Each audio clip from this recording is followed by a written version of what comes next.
की उत्पत्ति का जो प्रश्न है ये काफी विवादित, और इसमें सभी जो विद्वान हैं सबकी अपनी अपनी राय है। तो जहां पर कुछ इतिहास में हमेशा याद रखिए कि प्रश्न कहां से आते हैं, जिस टॉपिक को लेकर के कोई विवाद होता है या डिस्प्यूट होते हैं उस टॉपिक से क्वेश्चन ज्यादा आते हैं। तो ऐसे टॉपिक को आप जरूर तैयार कर लेंगे। इसी को बोलते हैं ट्रिक, यानी कि पूरे सिलेबस में वह पार्ट जो विवादित है वहां पर प्रश्न होने की, बनने की संभावना ज्यादा होती है। तो ये टॉपिक उन्हीं में से एक है। राजपूतों की उत्पत्ति को लेकर के कोई स्पष्ट साक्ष्य नहीं है इतिहास का, इसीलिए सभी विद्वानों ने अपनी अपनी राय यहाँ पर व्यक्त की है। तो कर्नल टाड जो है, कर्नल टाड, विलियम कुक एवं वी.ए. स्मिथ, ये इतिहासकारों के नाम हैं। तो कर्नल टाड, विलियम कुक एवं वी.ए. स्मिथ राजपूतों की विदेशी उत्पत्ति को मान्यता देते हैं। यानी कि ये वो विद्वान हैं, इतिहासकार हैं जो ये मानते हैं कि राजपूत भारत के मूल वंश नहीं थे, बल्कि ये बाहर से आए थे, और बाहर से जो आक्रमणकारी, जो आक्रामक जो लोग थे जिन्होंने भारत पर आक्रमण किया, उन्हीं के रूप में ये बाहर से आए, और बाद में भारत के समाज और संस्कृति को स्वीकार करने के बाद राजपूतों के क्षत्रियों के रूप में एक नए वंश का यहाँ पर उदय हुआ, ऐसा इनका एक विद्वानों का मानना है। लेकिन अलग फैक्ट एक और है, चंद्रवरदायी। चंद्रवरदायी का महत्व तो बहुत ज्यादा है। चंद्रवरदायी कौन है? चंद्रवरदायी एक लेखक है, और चंद्रवरदायी जो है पृथ्वीराज चौहान के दरबारी कवि हुआ करते थे। पृथ्वीराज चौहान राजपूत वंश में ही आते थे, चौहान वंश से आते थे, आगे हम इस पर बात करेंगे। तो पृथ्वीराज चौहान के दरबारी कवि जो हैं चंद्रवरदायी, इन्होंने पृथ्वीराज चौहान के राज्य शासन पर, उनके सिस्टम पर, उनके समाज पर जो एक ग्रंथ लिखा उसका नाम है पृथ्वीराज रासो। यह पृथ्वीराज रासो बहुत महत्वपूर्ण है।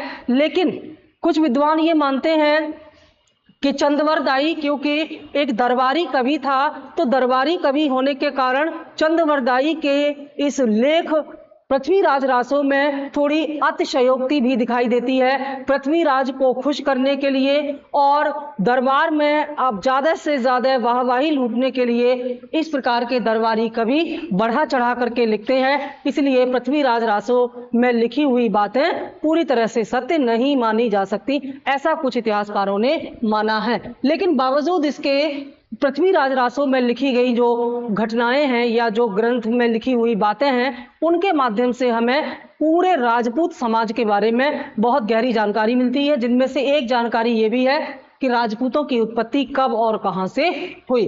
तो चंद्रवरदायी द्वारा रचित पृथ्वीराज रासो के आधार पर राजपूतों की उत्पत्ति अग्निकुंड से मानी गई है। देखिए, अब यहाँ पर चंद्रवरदायी ने एक कहानी का जिक्र किया है पृथ्वीराज रासो में। वह कहानी कुछ इस प्रकार है कि जब भारत पर विदेशी आक्रमणकारियों के अत्याचार बढ़ते गए, तो इन बाह्य आक्रमणकारियों का सामना करने के लिए और इन्हें युद्ध में परास्त करने के लिए, मजबूत शक्तियों को उत्पन्न करने के लिए ऋषियों ने यज्ञ किया, और इसी यज्ञ की आहुति देने से राजपूतों का उदय हुआ।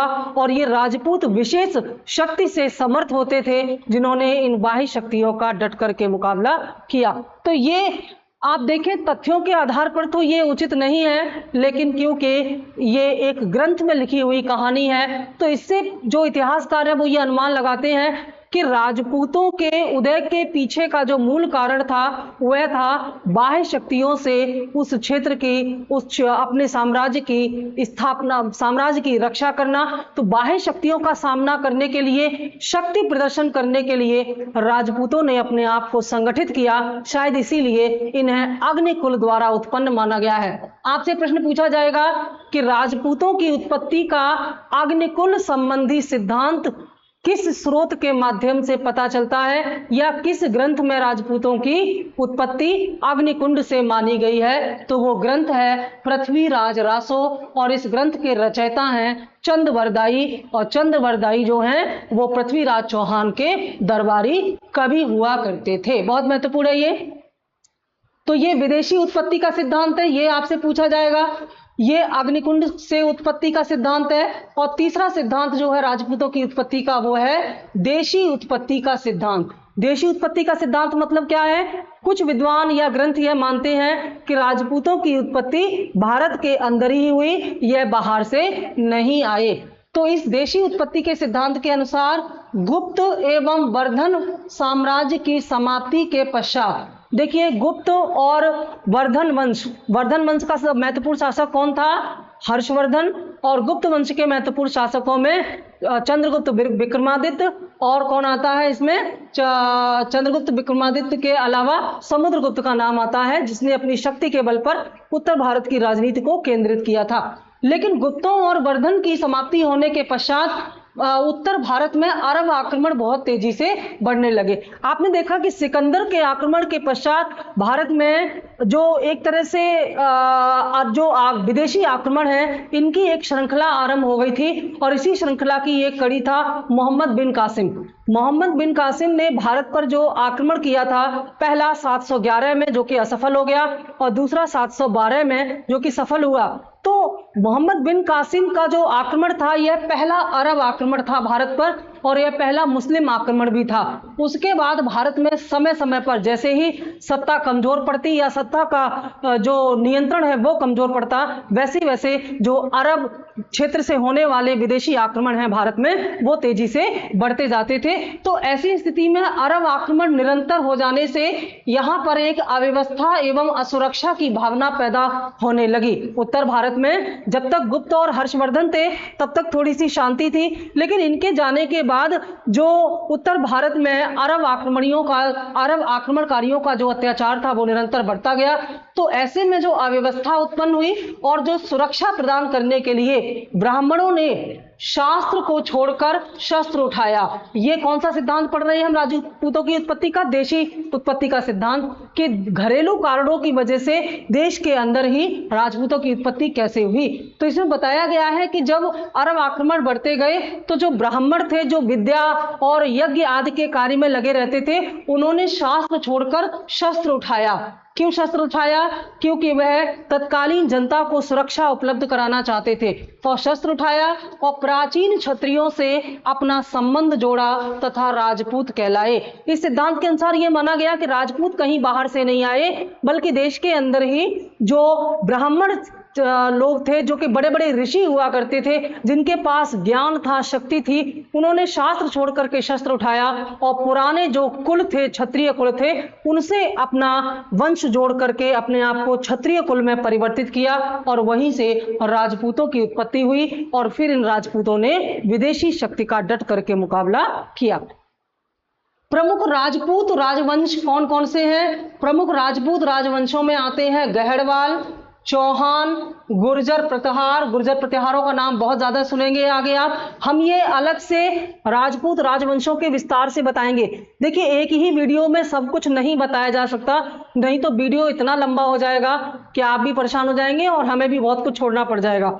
तो हम अलग अलग टॉपिक लेकर के आ रहे हैं, जिससे कि मैक्सिमम पार्ट को हम इसमें कवर कर सकें। जैसे इसमें हम मुख्य रूप से राजपूतों के उदय पर फोकस कर रहे हैं। एक दूसरे वीडियो में हम राजपूतों के विभिन्न जो राजवंश हैं, जैसे चौहानों पर अलग से बनाएंगे, गुर्जर प्रतिहार पर अलग से बनाएंगे, और उसके बाद राजपूत कालीन प्रशासन, समाज, आर्थिक स्थिति, इस पर अलग से वीडियो बनाएंगे। तो ऐसे पार्ट में वीडियो पढ़ने से आप जैसे हर दिन कोचिंग जाते हैं तो अलग अलग चैप्टर या एक ही चैप्टर को कई पार्ट में पढ़ते हैं, तो इससे सुविधा होती है और मैक्सिमम पार्ट हम कवर कर सकते हैं। तो आप ये ना सोचें कि कुछ आपका छूट जाएगा। तो प्रमुख राजपूत वंश में गहड़वाल, चौहान, गुर्जर प्रतिहार और चंदेल, परमार, सोलंकी आदि ये राजपूत के विभिन्न वंश थे। और राजपूतों के इन विभिन्न वंशों ने, हालांकि ये कभी कभी आपस में ही इनमें बहुत तनाव उत्पन्न हो जाता था, लेकिन बाहरी शक्तियों का इन्होंने डट करके मुकाबला किया। ये काफी शक्तिशाली माने जाते थे और राजपूतों की शक्ति और अभिमान की चर्चाएं आज भी हम किस्से कहानियों में सुनते और पढ़ते हैं। अब यहां पर यह बताया जा रहा है कि राजपूत कालीन प्रशासन कैसे होता था, यानी कि राजपूत किस प्रकार से अपने शासन का संचालन करते थे और उनका अपने राज्य या प्रशासन पर कितना नियंत्रण होता था, इस पर यहां पर बात हम करेंगे। तो राजपूत युग, जब भी इतिहास में राजपूत युग आपसे पूछा जाए कि भारतीय इतिहास के संदर्भ में किस युग को राजपूत युग के नाम से जाना जाता है, और तो उसका आंसर होगा 800 ईस्वी से, ये देखिए यहाँ ईसा पूर्व लिख करके गलती कर दी है, 800 ईस्वी से 1200 ईस्वी के मध्य। राजपूत युग कब से कब तक है? 800 ईस्वी से 1200 ईस्वी के मध्य। और इसी समय को हम क्या बोलते हैं? इसी को हम बोलते हैं पूर्व मध्य काल। बहुत महत्वपूर्ण है ये। पूर्व मध्य काल का समय भी 800 ईस्वी से लेकर के 1200 ईस्वी के मध्य माना जाता है, क्योंकि इसके बाद फिर मध्यकाल शुरू हो गया था। तो राजपूत युग की प्रशासनिक व्यवस्था में बहुत बड़े बड़े परिवर्तन हुए थे। यह परिवर्तन की तुलना हम किससे करते हैं? उत्तर भारत में जो एक साम्राज्यों की स्थापना का क्रम था, छोटे छोटे साम्राज्य तो आए चले गए, उनका उतना महत्व नहीं है, लेकिन जो बड़े बड़े साम्राज्य थे उनमें हम मौर्य, उनमें हम गुप्त और वर्धन वंश को रख सकते हैं, और वर्धन वंश के बाद राजपूत काल को रख सकते हैं। तो मौर्य काल, गुप्त काल, वर्धन काल और राजपूत काल, ये 4 युग जो है उत्तर भारत में राजनीतिक दृष्टि से बेहद महत्वपूर्ण है। और उत्तर भारत का पूरा इतिहास जो है वो इन 4 साम्राज्यों के आसपास ही घूमता हुआ दिखाई देता है, इसलिए सबसे ज्यादा प्रश्न भी यही से बनते हैं। तो यहाँ पर जो मौर्यों की जो प्रशासनिक व्यवस्था थी उसमें गुप्तों ने परिवर्तन किया। मौर्यों की प्रशासनिक व्यवस्था में मुख्य रूप से क्या था? देखिए, जब तक आप इतिहास को तुलनात्मक दृष्टि से नहीं पढ़ेंगे तब तक आप ज्यादा से ज्यादा क्वेश्चन का आंसर नहीं दे पाएंगे। इतिहास में तुलनात्मक दृष्टिकोण होना बहुत जरूरी है, जिससे किसी एक क्षेत्र या साम्राज्य के प्रशासन की तुलना दूसरे प्रशासन से करने से आप उनमें जो परिवर्तन हो रहे हैं उन पर फोकस कर पाएंगे और बहुत सारे नए प्रश्नों के उत्तर भी आप दे पाएंगे। जैसे अगर हम एक परिवर्तन देखें कि मौर्य काल में जो प्रशासन था, मौर्यकालीन प्रशासन की सबसे बड़ी विशेषता थी केंद्रीयकरण। और इस केंद्रीयकरण का तात्पर्य था कि जो राजा था, संपूर्ण शक्ति राजा के पास थी और राजा इस शक्ति का इस्तेमाल करके अपने प्रांतों में स्थापित अधिकारियों को नियंत्रित करता था।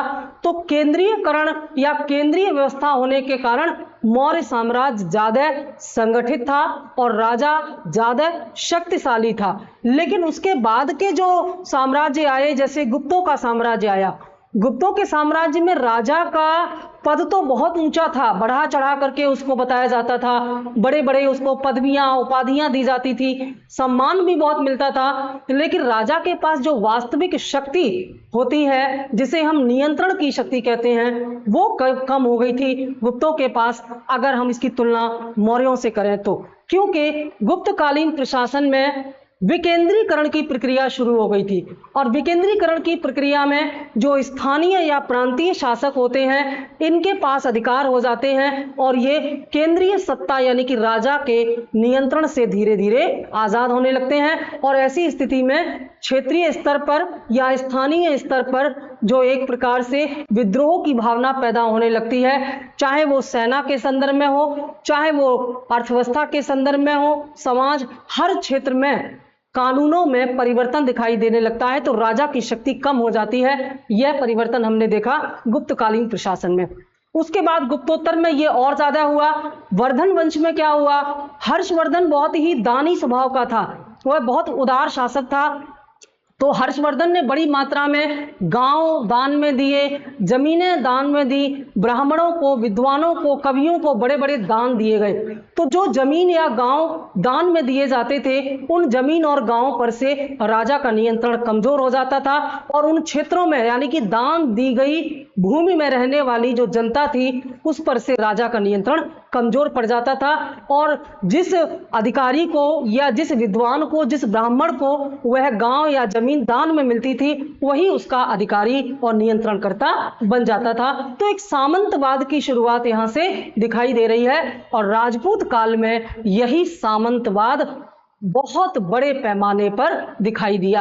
यानी कि राजपूत काल में हम कह सकते हैं कि विकेंद्रीकरण का चरम था। सामंतों के भी उप सामंत हुआ करते थे, तो राजा की शक्ति वास्तव में देखने में बहुत ज्यादा लगती थी, महिमा मंडन बहुत किया जाता था, लेकिन राजा का अपने सामंतों पर जो नियंत्रण था वो बहुत तेजी से घटता जा रहा था। और इसी की वजह से राजपूत कभी आपस में संगठित नहीं हो पाए, इनकी शक्ति बिखर गई और इसी का लाभ उठा करके बाह्य शक्तियों ने, तुर्की जो आक्रमणकारी थे, उन्होंने भारत पर एक के बाद एक आक्रमण किए। और क्योंकि इन राजपूतों में आपस में संगठन नहीं था, एक दूसरे का साथ देने की भावना, क्योंकि राष्ट्रीयता की भावना नहीं थी ना, जहां विकेंद्रीकरण होता है, सामंतवाद होता है, वहां पर क्षेत्रीयता की भावना आती है। तो ऐसी स्थिति में इन्हें आसानी से परास्त किया और पूरा जो राजपूत युग था वो धीरे धीरे नष्ट हो गया। तो यहां पर राजपूत कालीन प्रशासन की कमियों पर भी हम लोग बात करेंगे। क्रमशः मौर्यों का केंद्रीकृत प्रशासन, गुप्तों का विकेंद्रित प्रशासन, राजपूत युग में सामंती व्यवस्था में परिवर्तित हो गया। यह बहुत महत्वपूर्ण है। इन तीनों चीजों को क्रम से आप रखेंगे कि मौर्यों के समय का जो प्रशासन था वो कैसा था, केंद्रीकृत प्रशासन था।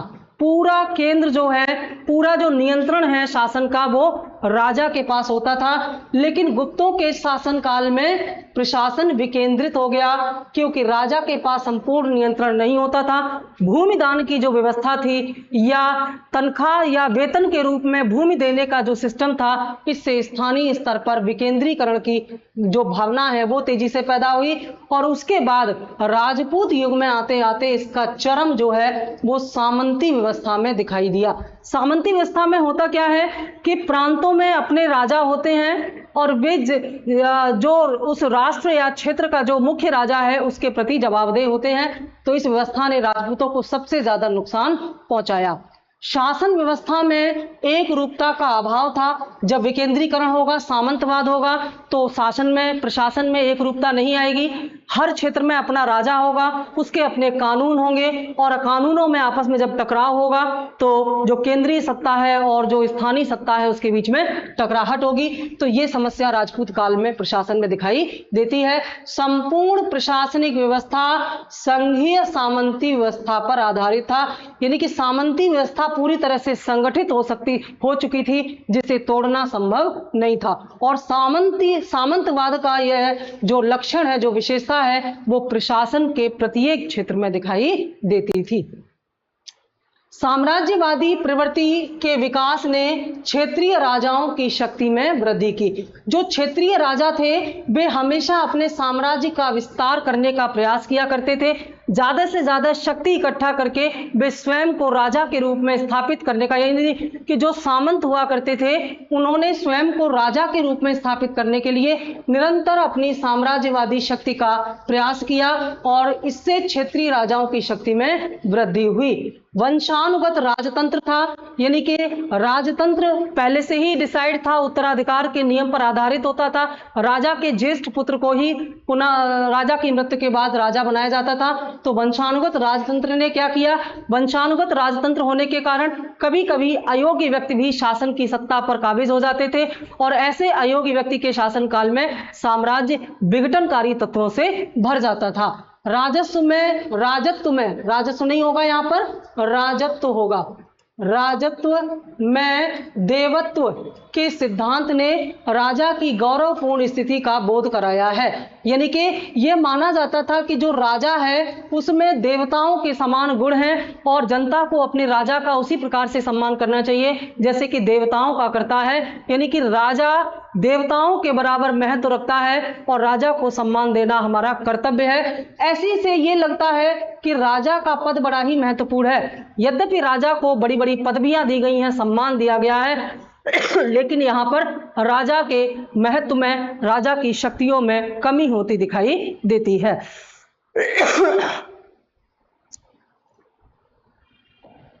संभवतः मंत्री पद भी वंशानुगत होते थे।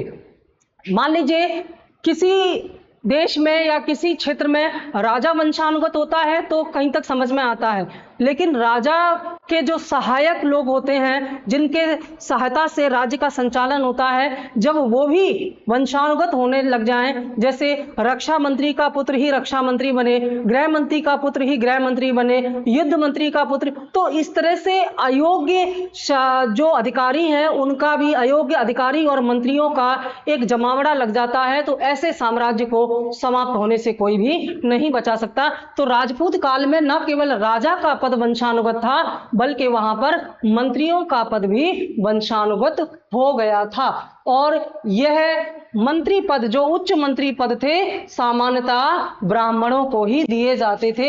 यहाँ पर वर्ण व्यवस्था बहुत ही जबरदस्त तरीके से लागू थी।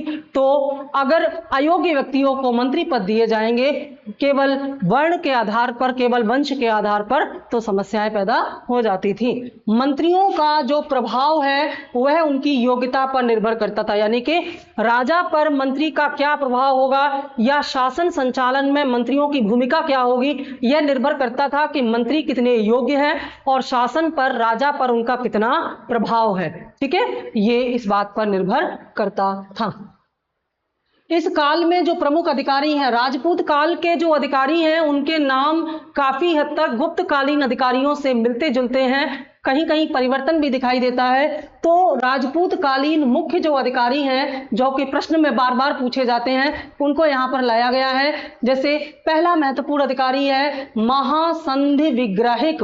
महासंधि विग्रहिक क्या करता था?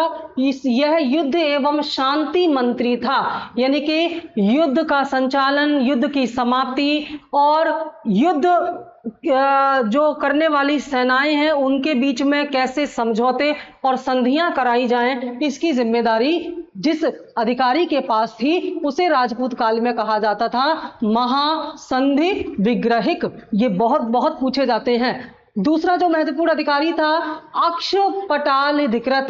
अक्षपटालाधिकृत क्या करता था? राजकीय दस्तावेज संभालने वाले विभाग का मंत्री होता था, यानी कि जो राजा और उसके जो पूरा प्रशासन था उससे संबंधित जो कागज, पेपर और जो हिसाब किताब होता था, जैसे शाही महल का हो या राज्य के संचालन का हो या कोष का हो, किसी से भी, यानी कि राज्य के प्रशासन से संबंधी जो भी पेपर होते थे, जो भी आंकड़े होते थे, जो भी दस्तावेज होता था, उनको संभालने की जिम्मेदारी अक्षपटालाधिकृत नामक अधिकारी की होती थी। अगला महत्वपूर्ण अधिकारी भंडागारिक। भंडागारिक क्या करता था? यह राजकोष का प्रधान होता था। जैसे आज वित्त मंत्री होते हैं ना, तो आज का जो वित्त मंत्री होता है वह देश के पूरी वित्तीय व्यवस्था को संभालता है, फंड संबंधी पूरे मुद्दे, यानी कि सरकारी धन का हिसाब किताब रखने के लिए वर्तमान में जैसे वित्त मंत्रालय बनाया गया है और उसका मुखिया वित्त मंत्री होता है, वैसे ही राजपूत काल में जो वित्त मंत्रालय होता था, जो राजकोष को संभालता था, उसका जो मुखिया था, जो मंत्री था, अधिकारी था, उसे भंडागारिक कहते थे। अगला था महाप्रतिहार। महाप्रतिहार का नाम बहुत ज्यादा सुनेंगे आप। यह राजमहल का प्रमुख सुरक्षा अधिकारी होता था। देखिए, राजा का महल है तो सुरक्षा तो उच्च स्तर की होनी चाहिए, जैसे राष्ट्रपति है, जैसे प्रधानमंत्री हैं, तो इनके जो आवास होते हैं उनकी सुरक्षा आज भी आप देखते हैं जबरदस्त लेवल की होती है। जैसे अगर किसी देश पर दुश्मनों को कब्जा करना होता है तो वह उस देश का जो प्रथम व्यक्ति होता है, जैसे भारत का प्रथम व्यक्ति कौन है? राष्ट्रपति। उस पर नियंत्रण अगर कर ले, जैसे अभी आपने देखा श्रीलंका में बहुत उथल पुथल हुई थी, तो श्रीलंका के जो उपद्रवी थे उन्होंने राष्ट्रपति भवन पर कब्जा कर लिया था, बड़ी मुश्किल से सेना का प्रयोग करके इसको छुड़ाया गया। तो जैसे राष्ट्रपति भवन की सुरक्षा के लिए एक बड़ी सुरक्षा लगाई गई है, सेना और दूसरे सुरक्षा अधिकारी लगाए गए हैं, वैसे ही राजा और उसके परिवार और उसके सगे संबंधियों की सुरक्षा के लिए, जो कि राजमहल में रहते थे, उनकी सुरक्षा के लिए अलग से एक अधिकारी बनाया गया था, जिस अधिकारी का नाम था महाप्रतिहार। और इसकी यह जिम्मेदारी थी कि यह राजमहल की पूरी सुरक्षा को अपने नियंत्रण में रखे। ठीक है। महादंडनायक कौन था? महादंडनायक सैन्य विभाग का प्रधान था। इसे हम वर्तमान में रक्षा मंत्री से इसकी तुलना कर सकते हैं। कमेंट करके बताना कि वर्तमान में हमारे रक्षा मंत्री और वित्त मंत्री कौन है, और क्या जो हमारे रक्षा मंत्री हैं, क्या आपको लगता है कि वर्तमान में इस देश को और ज्यादा युवा और नए विचारों वाले रक्षा मंत्री की आवश्यकता है? इसके बारे में अपने विचार मुझे बताइएगा। तो महादंडनायक जो है ये सैन्य विभाग का प्रधान होता था, और उस समय आप जानते हैं राजपूत काल में युद्ध बहुत हुआ करते थे। अब ये जो राजपूत कालीन राजा थे ये आपस में लड़ते थे, सामंतों से लड़ते थे, ये बाहरी शक्तियों से लड़ते थे, यानी कि इनको राजपूत कालीन जितने भी शासक थे इनको हर समय युद्ध के लिए तैयार रहना ही पड़ता था। तो ऐसे में सेना का महत्व बहुत ज्यादा बढ़ गया था। तो सैन्य विभाग का जो नियंत्रण था वह किस अधिकारी के पास था? महादंडनायक। ये बहुत महत्वपूर्ण पद हुआ करता था राजपूत काल में और गुप्त काल में भी। राजपूत काल में राज कर्मचारियों को सेवा के बदले भूमि देने की परंपरा पूर्ण रूप से विकसित थी। देखिए ये बहुत महत्वपूर्ण है कि राजपूत काल चरम बिंदु था इस बात का कि जो राज्य में काम करने वाले अधिकारी, कर्मचारी या मंत्रीगण हुआ करते थे उनको तनख्वाह के रूप में क्या दिया जाता था? जमीनें दी जाती थी, भूमि दी जाती थी। जैसे उनके पद के हिसाब से कुछ गांव दे दिए, कई गांव का समूह दे दिया। तो इस प्रकार से भूमि को, इसे भूमिदान नहीं कहेंगे, इसे वेतन के बदले भूमि देने की जो परंपरा है यह राजपूत काल में चरम पर थी, और इसी परंपरा ने सामंतवाद का आरंभ किया, और इसी सामंतवाद ने राजपूत काल में विघटनकारी तत्व पैदा किए। ठीक है। राजपूत काल में जो प्रशासन का विभाजन था वो कैसे किया गया था?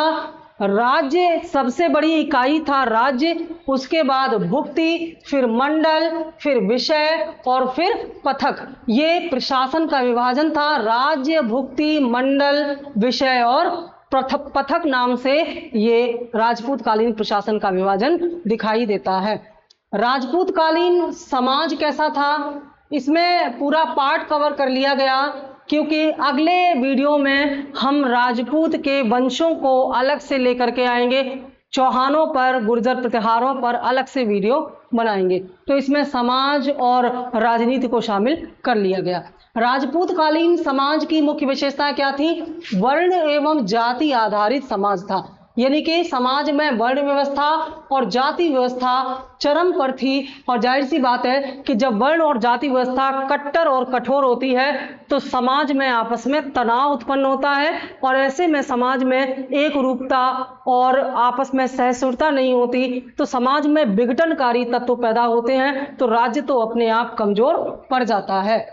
कुल अभिमान, वंश परंपरा, मान सम्मान, इनको राष्ट्रीयता से ज्यादा महत्व दिया जाता था। ये बड़ा महत्वपूर्ण है, यानी कि इस बात पर ज्यादा गर्व नहीं होता था कि आप किस राज्य या राष्ट्र के वासी हैं, बल्कि इस बात पर ज्यादा गर्व किया जाता था कि आप किस वर्ण से हैं, किस कुल से हैं, किस जाति से हैं। तो जहां पर जातीयता राष्ट्रीयता से ज्यादा महत्वपूर्ण हो जाती है वहां राष्ट्र का विघटन हो जाता है और जातियों की सर्वश्रेष्ठता स्थापित करने का एक संघर्ष शुरू हो जाता है। ऐसा ही राजपूत काल में हुआ था, और इसीलिए जब राष्ट्रीयता की भावना कमजोर हुई तो बाहरी ताकतों ने राजपूत काल पर एक के बाद एक आक्रमण किए, और क्योंकि समाज में विघटनकारी तत्व थे इसलिए ये राजपूत इतने शक्तिशाली होने के बावजूद ये अपने संगठित रूप से इन बाहरी शक्तियों का सामना नहीं कर सके। ब्राह्मणों की सामाजिक स्थिति सर्वोच्च थी, क्योंकि ब्राह्मण सबसे वर्ण में सबसे ऊपर आते थे वर्ण व्यवस्था में, तो इनकी सामाजिक स्थिति बहुत बड़ी थी। राज पुरोहित के रूप में ये ब्राह्मण राजा पर प्रभाव रखते थे, यानी कि जो राजा था उसका हर राज्य का अपना एक राज पुरोहित होता था और यह राज पुरोहित राजा के सीधे और प्रत्यक्ष संपर्क में होने के कारण राजा को महत्वपूर्ण सलाह भी देता था और प्रभावशाली व्यक्तित्व होने के कारण राज्य पर और राजा पर इन राज पुरोहितों का बहुत ज्यादा प्रभाव होता था। निश्चित तौर पर पूरे प्रशासन पर, पूरे समाज पर इस राज पुरोहित के विचारों का प्रभाव पड़ता होगा। इस समय राजपूत काल में सामंती युद्ध बड़ी मात्रा में होते थे। सामंती युद्ध क्या होते हैं? आप पुरानी फिल्मों में, हिस्टोरिकल मूवीज में या पुराने जो सीरियल बनते हैं हिस्टोरिकल सीरियल, उनमें आप देखते होंगे, जैसे शिवाजी पर जो सीरियल बने हैं या जो राजपूत काल पर जो चौहानों पर जो सीरियल बने हैं, तो आप देखेंगे कि उसमें भी यही दिखाया गया है कि राजा के साथ तो लड़ाई होती ही थी, सामंत आपस में बहुत लड़ा करते थे। जैसे मान लो राजा ने किसी एक अधिकारी या मंत्री को एक जिले की जमीन दे दी और दूसरे को दूसरे जिले की जमीन दे दी, तो वे आपस में ही लड़ते थे अपने अपने साम्राज्य का विस्तार करने के लिए। ये सामंत आपस में ही लड़ते थे और यही सामंत राजा को भी अपनी सेनाएं देते थे तब जब राजा किसी बाहरी शक्ति के साथ युद्ध करने जाता था। तो ऐसे में सामंतों के आपसी युद्ध के कारण ये सामंत संगठित रूप से राजा को सैन्य सुविधाएं उपलब्ध नहीं करा पाते थे जब राजा को उनकी जरूरत होती थी, और ये सामंती सेनाएं राजा के साथ पूरे समर्पण के साथ ही शामिल नहीं होती थी। इसीलिए तुर्की सेनाओं का मुकाबला करने में ये सामंती सेनाएं पूरी तरह से फेल हो गई, जबकि इनके नंबर संख्या में ये बहुत बड़े हुआ करते थे। ये सामंती सेनाएं संख्या में बहुत बड़ी होती थी, लेकिन वास्तव में इनमें प्रशिक्षण की कमी थी, इनमें नएपन की कमी थी, क्योंकि ये आपस में ही लड़ते रहते थे। इनकी शक्ति आपस में ही संघर्ष करने में समाप्त हो जाती थी। तो ऐसे सामंती युद्ध राजपूत काल में बहुत आम घटना हो जाती थी। समाज में छुआछूत की भावना बहुत ज्यादा थी, यानी कि जितनी भी ये बुराइयां हो सकती थी वो सब थी इसमें। और इसी को जो अल-बर्नी है वो किताबुल हिंद में बड़े व्यापक तौर पर लिखता है राजपूत कालीन समाज के बारे में। कुतुबुल जो अल-बर्नी था उसने किताबुल हिंद में बहुत व्यापक तौर पर लिखा है। हम किताबुल हिंद पर अलग से एक वीडियो बनाएंगे, अल-बर्नी पर बनाएंगे, मोहम्मद गौरी और महमूद गजनवी पर बनाएंगे, तो किताबुल हिंद की पूरी व्याख्या करेंगे, ठीक है, उसमें आपको बताएंगे। तो समाज में छुआछूत की भावना इतनी प्रबल थी कि समाज में एक रूपता और सहयोग का अभाव था। और क्या था राजपूत कालीन व्यवस्था में? भूमि अनुदान परंपरा के कारण सामंत वर्ग एवं कायस्थ वर्ग का प्रभाव बढ़ गया। ये कायस्थ वर्ग बहुत महत्वपूर्ण है। कायस्थ वर्ग का उदय एवं कायस्थ वर्ग की शक्ति का जो विस्तार है वो राजपूत युग में चरम पर था। कौन था ये कायस्थ वर्ग? कायस्थ कोई जाति नहीं है। कायस्थों का उदय तब हुआ जब राजाओं द्वारा बड़ी मात्रा में जमीनों को या तो दान में दिया गया, यानी कि जब भूमि दान और वेतन के बदले भूमि देने की परंपरा तेजी से बढ़ने लगी, तो इन जमीनों के पेपर और कागजात को संभाल कर रखने और हिसाब किताब करने के लिए एक अलग ग्रुप बना दिया गया, एक अलग वर्ग बना दिया गया, जिन्हें कायस्थ नाम दिया गया।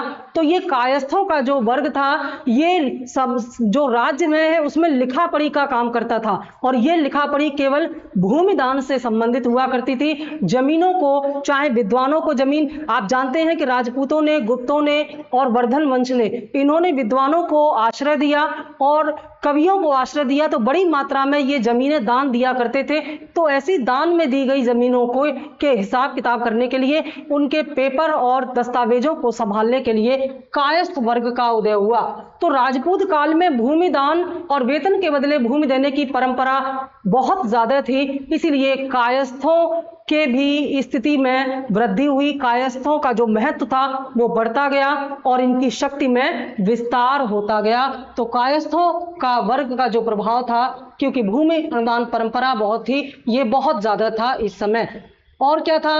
राजपूत काल में अंतरजातीय विवाह प्रतिबंधित थे, यानी कि एक जात का व्यक्ति दूसरे जात के व्यक्ति के साथ विवाह संबंध नहीं बना सकता था।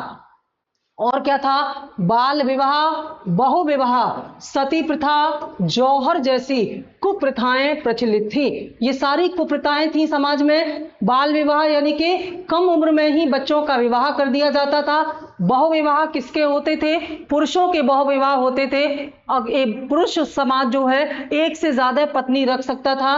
इससे महिलाओं की स्थिति में गिरावट के संकेत दिखाई देते हैं। सती प्रथा होती थी, जौहर प्रथा। सती प्रथा और जौहर प्रथा में अंतर समझ लीजिए। जब किसी स्त्री का पति की मृत्यु हो जाती है तो स्त्री स्वयं अपनी इच्छा से मृत्यु के आगोश में जाती है, या पति के साथ ही पत्नी को भी जला के मार दिया जाता है। ऐसी प्रथा को सती प्रथा कहते हैं। लेकिन जब यही सती प्रथा ग्रुप में होती है, यानी कि जैसे मान लीजिए कि दो सेनाएं आपस में लड़ रही हैं, तो उनमें एक सेना अगर हार जाती है तो उस राजा की पत्नी अपने पूरे समाज की जो पत्नियां हैं, जिनके पति जो हैं वो मृत्यु हो गई या हारने वाले हैं, तो युद्ध में हार की सूचना मिलते ही ये जो रानी है ये सभी महिलाओं के साथ एक सामूहिक रूप से जब अपने आप को जलाकर समाप्त कर देती है, मृत्यु को प्राप्त कर लेती है, तो ऐसे सामूहिक जो प्रथा है उसे जौहर कहा जाता है। जैसे आपने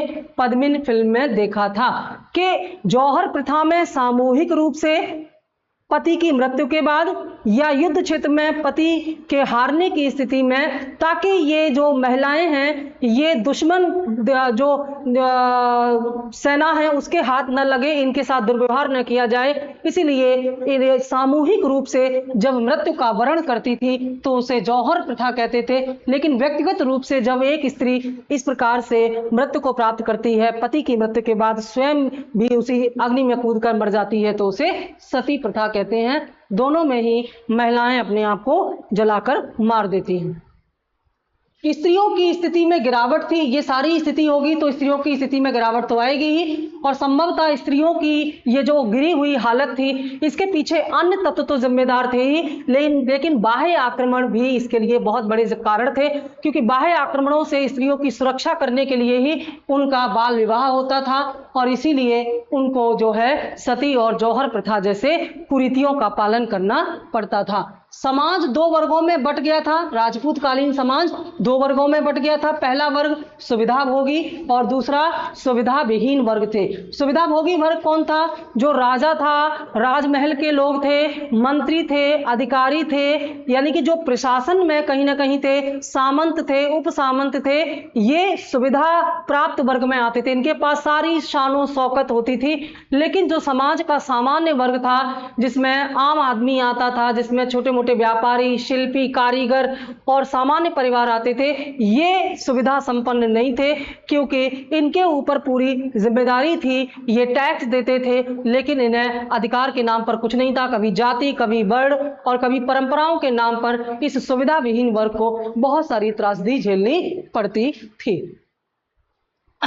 सामंतवाद के उदय ने तत्कालीन राजनीतिक, प्रशासनिक, आर्थिक एवं सामाजिक व्यवस्था को गहरे रूप में प्रभावित किया था। यानी कि जो सामंतवाद था, जिसके नाम बार बार आ रहा है, इस सामंतवाद ने तत्कालीन राजनीति को भी कमजोर कर दिया, प्रशासन को भी कमजोर कर दिया, अर्थव्यवस्था को भी कमजोर कर दिया और तत्कालीन सामाजिक व्यवस्था को भी कमजोर बना दिया। ये सामंतवाद नाम का जो दीमक लग गया था राजपूत काल में, इसने राजपूत काल को सबसे ज्यादा नुकसान पहुंचाया, क्योंकि इसमें एक रूपता और राष्ट्रीयता और सहयोग की भावना नहीं थी।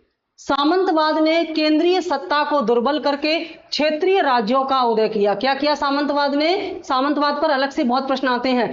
केंद्रीय सत्ता यानी कि राजा की शक्ति को कमजोर कर दिया और क्षेत्रीय ताकतों यानी कि सामंतों की शक्ति को बढ़ा दिया।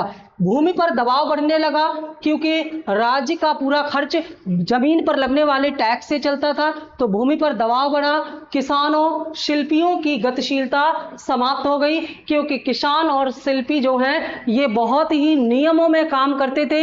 इनके ऊपर बहुत सारे जातिगत और वर्णगत प्रतिबंध लगाए जाते थे, बहुत सारी परंपराओं के नाम पर इन पर प्रतिबंध लगाए जाते थे। इस वजह से इनकी गतिशीलता कम हो गई और इससे ऐसे में आर्थिक रूप से आत्मनिर्भर ग्रामीण इकाइयों का उदय हुआ। यानी कि जब शिल्पी और व्यवसायी एक स्थान से दूसरे स्थान पर मूवमेंट नहीं कर पाएंगे, व्यापक तौर पर अपना व्यापार नहीं कर पाएंगे, तो फिर ऐसे ग्रामीण क्षेत्रों की स्थापना होती है जहां पर रह करके ये अपना काम करते थे। तो इनका व्यापार बहुत सीमित स्तर पर था। तो आत्मनिर्भर ग्रामीण इकाइयों से तात्पर्य यहां पर यह है कि गांव तक ही इनका व्यापार था, नगरों का विकास नहीं हो पाया, व्यवसाय नहीं बन पाए, अर्थव्यवस्था विकसित नहीं हो पाई, यानी कि आर्थिक रूप से पिछड़ापन यहां पर दिखाई देता है। इस नई व्यवस्था ने व्यापार, वाणिज्य, मुद्रा प्रणाली और नगरों के अस्तित्व पर प्रतिकूल प्रभाव डाला। जब इस प्रकार के विघटनकारी तत्व समाज और अर्थव्यवस्था में आ जाएंगे तो इससे व्यापार प्रभावित हुआ। व्यापार से ज्यादा जाति और वर्ण व्यवस्था, परंपराओं, कुरीतियों पर ध्यान था, तो व्यापार नष्ट हो गए। मुद्रा प्रणाली का विकास नहीं हो पाया क्योंकि जो वस्तु विनिमय था उसी पर काम, अर्थव्यवस्था जितनी पिछड़ी होगी उतना ही ज्यादा वस्तु विनिमय होगा, तो मुद्रा का प्रचलन बहुत कम था। और जब ये सब नहीं होगा तो नगरों का विकास कहां से होगा? नगरों का विकास तभी होता है जब व्यापार का विकास होता है। देखिए, भारत की पहली ज्ञात सिंधु सभ्यता नगरीय सभ्यता थी, लेकिन वर्षों, सैकड़ों, हजारों वर्षों के बाद राजपूत काल तक आते आते क्या हो गया, कितनी पिछड़ी व्यवस्था यहां पर दिखाई दे रही है। लेकिन प्रभाव की दृष्टि से और एक तरह से सम्मान की दृष्टि से राजपूत काल को बहुत अच्छा माना जाता है कि राजपूत काल में कुल अभिमान बहुत ज्यादा था। ठीक है, बढ़ा चढ़ा करके राजा के पद को और उनकी प्रतिभा को पेश किया जाता था।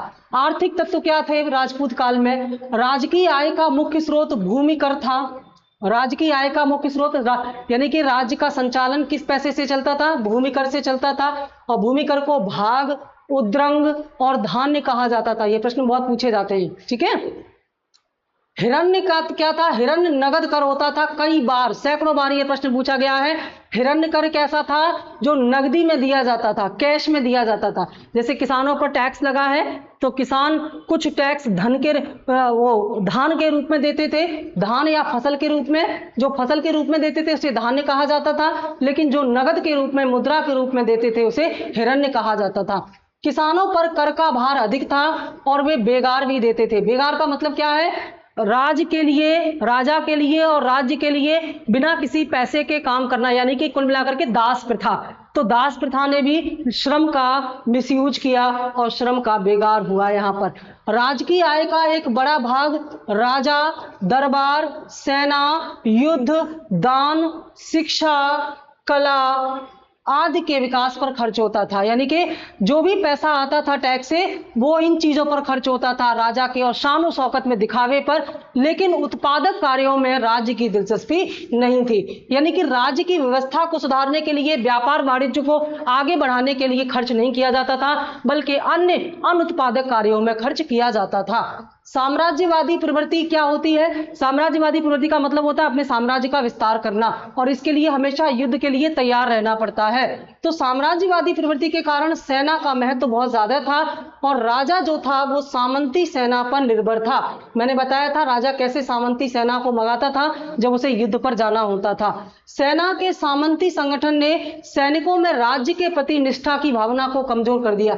जैसे राजा को जब युद्ध के लिए जाना है तो राजा अलग अलग सामंतों जो कि उसी के नियंत्रण में थे, सेना उनकी बुलाता था, लेकिन वो सेना अपने सामंत के प्रति उत्तरदायी थी, ना कि राजा के प्रति। इसलिए सेना समर्पण की भावनाओं से राजा के लिए युद्ध नहीं कर पाती थी और हार जाती थी। सेना में अनुशासन, प्रशिक्षण, नवीनता की कमी के कारण राजपूतों की विशाल सेना तुर्कों का सामना नहीं कर सकी। यानी कि राजपूतों की सेना थी तो बहुत विशाल सेना, संख्या में तो बहुत ज्यादा थी, लेकिन इनमें डिसिप्लिन या अनुशासन नहीं था। इनको नई ट्रेनिंग नहीं दी जाती थी, कुछ नया इनको नहीं सिखाया जाता था, जिसकी वजह से ये तुर्कों की सीमित सेना का मुकाबला नहीं कर सकी, क्योंकि तुर्कों की सेना ज्यादा संगठित थी।